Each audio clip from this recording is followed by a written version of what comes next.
But let's start by showing you some of our other reporters who've been out talking about this game. Alexis Nunes has been with Andrea Onana, and Tom Hamilton speaking to Hadji Wright as we look ahead to Manchester United against Coventry. Well, the other semi-final, of course, is an all-Premier League showdown. This is Premier League versus a championship team. But we know that when you do play lower division teams, they come with everything. This is the biggest night for them. It's been a while since United have played Coventry. I think you were 11 years old the last time they played them. So sometimes unfamiliar rivals make it difficult. So how do you approach this semi-final with Coventry? Like a big final, no? Like a final of Champions League, because at the end of the day, it can be a tricky game. Because if you don't give them respect, they can be disrespectful. No? So we're going to face them like a Premier League team. You know, if they are there, that means they have a lot of quality. So we're going to be ready for them. And for us, it's very important to win. And we are going there with the winning mentality. It's no way to lose this game against them. So we are going there very positive and with all of respect, but we must win. What about Man United? Obviously, a huge club. Extremely famous, perhaps not having the best season by their own standards. What do you make of them as an opposition? You know, it's a semi-final. It's one game. It could really go either direction. I think you have to take that into account. And I think they're obviously a big club with a lot of great players who internationally club-level tested and kind of been in these situations before and know how to play through them. But I think we'll find our opportunities. Hopefully we can create a few good opportunities and hopefully make them feel the pressure a little bit. We always use this phrase "giant killing," but Sunday, would be a huge game for you guys if you manage to beat Man United. What makes you guys so confident that you can topple them? It's one game. Anything can happen in one game. It's not like we'll have to play them 10 times or whatever it may be. It's just one game. Anything can happen in one game. Happen in one game. We just heard Andrea Onana there, Rob, saying that they're treating this like a final. They're going to have to, because we're on upset watch here. How big an upset would it be if Coventry were to beat them? Yeah, it would be massive. I mean, you know, Coventry are a championship side, a good championship side, but still a championship side, and United will be heavy favourites to win that game. So if they were to lose, it would be massive. It would be massive in terms of United's season. It would be massive in terms of Erik ten Hag's future as manager. I mean, the one thing that will give Coventry some kind of hope is that they know that they are going to get chances against Man United. I mean, Man United on paper should win this game. Like Hadji Wright just said, 99 times out of 100. But you never really know what you're going to get with Man United this season. They played Newport County in the FA Cup early in this season, eventually won that game 4-2. But Newport had 17 shots and they're going to finish sort of mid-table in League Two. So that shows you that even against opposition that they should beat, they do give up a lot of chances. They're not great defensively. And we've seen in the last round, Coventry went to Wolves. Wolves are having a great season in the Premier League and went to Wolves and won 3-2 in really dramatic circumstances. And you can understand why Andrea Onana is sitting there saying that he's going to treat this like a Champions League final, because to be honest, if they don't treat it like that, there's every chance that they may lose this game.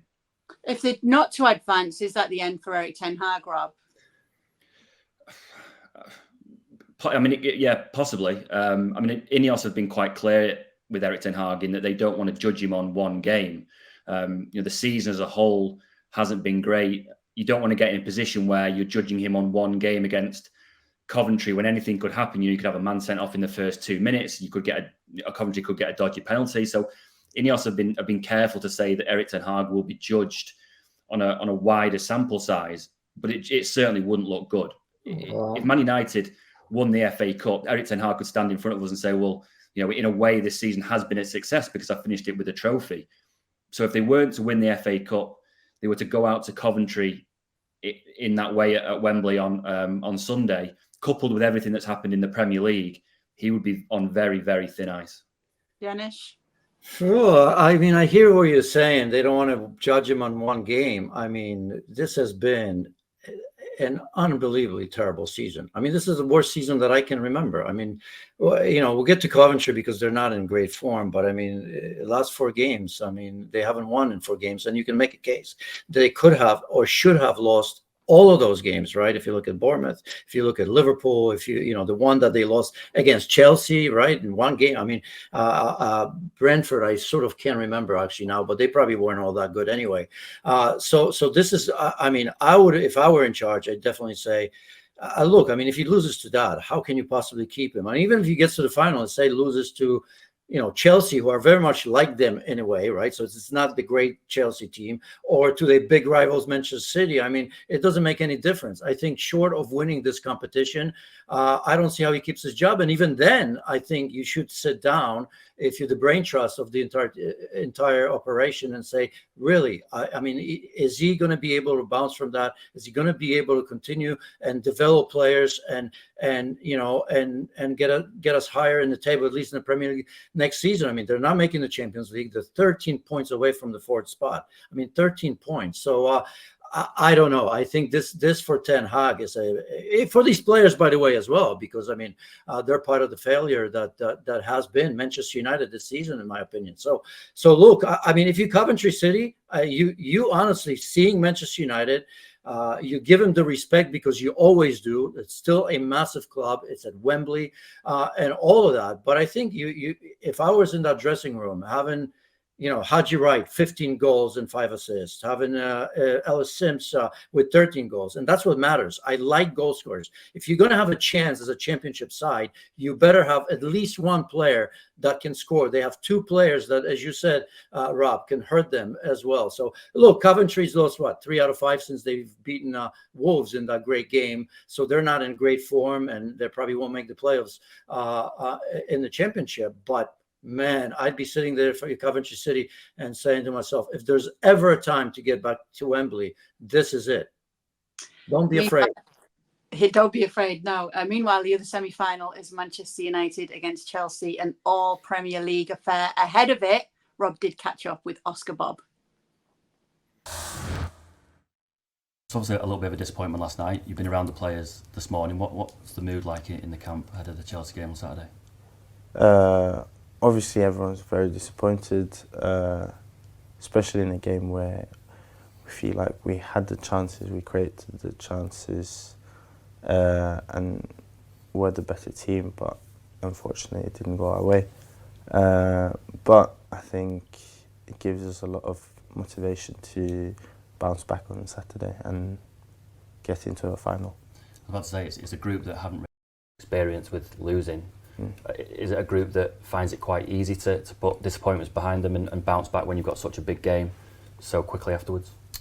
I think so. I think there's quite a few players that have been around for a long time. Yeah. I was thinking earlier about the Champions League exit. I think it was 2 years ago against Real Madrid away, when they scored those 2 late goals. And even though that happened, that was the same season as Gundo scored late against Villa, and in a way that was what that season was remembered for. So I think there's still a lot of players that played in those games and still won that Premier League. And I think the group, if any group can do it, it will be this one. There, Rob, what's your feeling on what we're going to see now? Are City even more dangerous given the way that they had to exit the Champions League against Real Madrid? And on top of that, as well, there's been all that talk of Haaland and Kevin De Bruyne wanting to come off and Pep Guardiola making that public as well. So there just seems to be a lot going on right now there. Yeah, I mean, Oscar makes a good point there in that the way they went out to Real Madrid 2 years ago was so dramatic, and then they were able then to go on and win the Premier League. Put that disappointment behind them and go on and finish the job in the Premier League. And I would expect them this season to go and finish the job in the Premier League.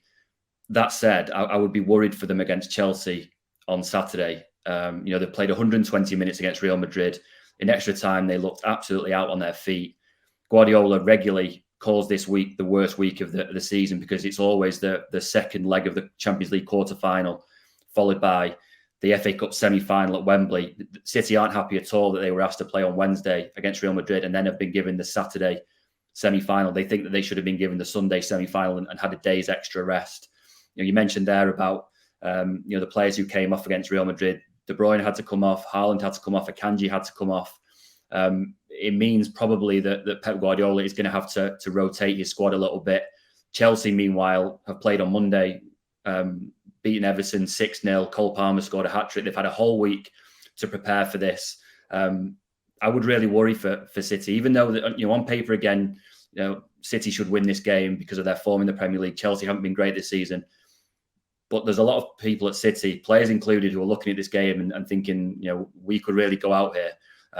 They beat Sheffield United in the FA Cup semi-final last season, but the 3 previous seasons they lost at this stage. They lost semi-finals to Liverpool, to Arsenal and to Chelsea.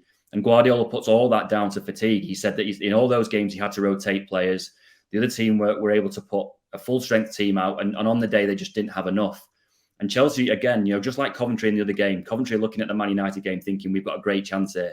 Chelsea are looking at this City game on Saturday and thinking, if we're ever going to beat City in an FA Cup semi-final, this is it. We're fresh, we're ready, we're in some kind of form. City have had a disappointment on Wednesday. They all look absolutely shattered. Really, Chelsea have got a great chance of causing something of an upset here. Just want to touch on the Cole Palmer point there, Rob, with you, because he's top of the Premier League charts right now, level with Haaland on goals scored, 20 at the moment. Would Man City take him back now? Well, yeah, probably. I mean, Pep Guardiola in his news conference today was asked a question, was it a mistake to let Cole Palmer go? And he kind of shrugged as if to say, well, yeah, obviously now, knowing what we know now that he's scored 20 goals in the Premier League and 23 in all competitions. The point that Guardiola made, though, was for 2 years, Cole Palmer's been asking to leave. He says that this isn't a situation where in the summer he knocked on the door and said, I need to go. Guardiola was adamant today in his news conference that for two seasons, Cole Palmer's been saying, I want to go. And that was all down to minutes. He wasn't getting the minutes at City that he's been getting at Chelsea. The final straw, apparently, for him was in the summer when Riyad Mahrez left to go to Saudi Arabia. He thought that was his chance probably to maybe get some real game time at City. And then City went out and bought Jeremy Doku anyway, who plays in a very similar position. And when Cole Palmer saw that Jeremy Doku was coming in, decided, well, that's it. I need to go. I need to go and find regular first team football. At the time, City thought they got a great deal for Cole Palmer. He was a young player who hadn't really played very much. £42.5 million they thought was a great deal for a player like that.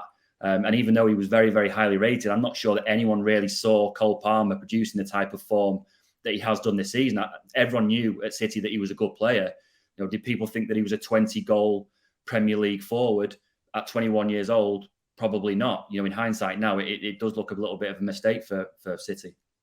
Who have you got, Janusz, in this game? Yeah, mistake, just quickly, Foden was more patient. Same situation, right? Sometimes you have to wait. If Pep Guardiola was absolutely sure that he was the man, he probably give him a time. But it could be a mistake. All coaches make mistakes. I hope that, it's a big game, right? Because against some of the big teams, he scored some goals. United 4, actually, I think, this season. But we know where United is.